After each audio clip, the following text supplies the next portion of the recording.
কুষ্টিয়ার দৌলতপুরের গণমানুষের নেতা ছিলেন মরহুম রবিউল ইসলাম সরকার। তিনি রেফায়েতপুর জমিদার বাড়ির সন্তান। তিনি ছিলেন স্বর্ণপদকপ্রাপ্ত চেয়ারম্যান ও দৌলতপুর থানা বিএনপির সাধারণ সম্পাদক। তিনি ছিলেন শহীদ প্রেসিডেন্ট জিয়াউর রহমানের সফরসঙ্গী। ওনার জীবদ্দশায় তিনবার চেয়ারম্যান নির্বাচিত হয়েছিলেন এবং শ্রেষ্ঠ চেয়ারম্যান হিসাবে স্বর্ণপদক অর্জন করেছিলেন। প্রথমবার অল্প বয়সে চেয়ারম্যান হওয়ার কারণে শহীদ প্রেসিডেন্ট জিয়াউর রহমান ওনাকে নিয়ে সৌদি, তুরস্ক সফর করেছিলেন।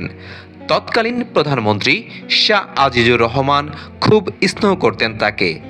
দেশনেত্রী বেগম খালেদা জিয়া ব্যক্তিগতভাবে ওনাকে চিনতেন এবং জানতেন।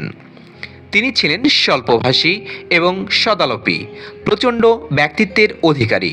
মানুষের সাথে কখনো কথার বরখেলাপ করতেন না, সততার প্রশ্নে আপোষ করতেন না কারো সাথে।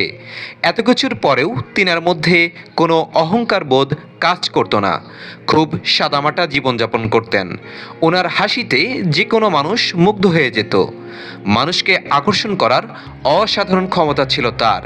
তিনি ছিলেন একজন শিক্ষক, তাই শিক্ষার জন্য ওনার ব্যাপক অবদান এই দৌলতপুরের মাটিতে। ওনার সময়ে প্রতিষ্ঠিত প্রায় প্রতিষ্ঠানে উনি যুক্ত থেকে অবদান রাখার চেষ্টা করেছিলেন। তিনি দীর্ঘদিন দৌলতপুর থানা বিএনপির সাধারণ সম্পাদকের দায়িত্ব পালন করেছেন, অথচ দলে এবং দলের বাইরে সমানভাবে জনপ্রিয়তা ধরে রেখেছিলেন মৃত্যু পর্যন্ত। জমিদারের সন্তান হওয়া সত্ত্বেও কৃষি বা চাষাবাদ খুবই ভালো বুঝতেন তিনি। একই ধারে তামাক, ধান, পাট, আখ, সবজি চাষে পারদর্শী ছিলেন। সব ধরনের রবি শস্য আবাদ করতেন, মাছ চাষ করতেন, গরু পালন করতেন। ওনার মধ্যে প্রতিভার কোনো অভাব ছিল না। তিনি ছাত্র জীবনে কবিতা লিখতেন, তখনকার পত্রিকায় সেগুলো ছাপা হতো।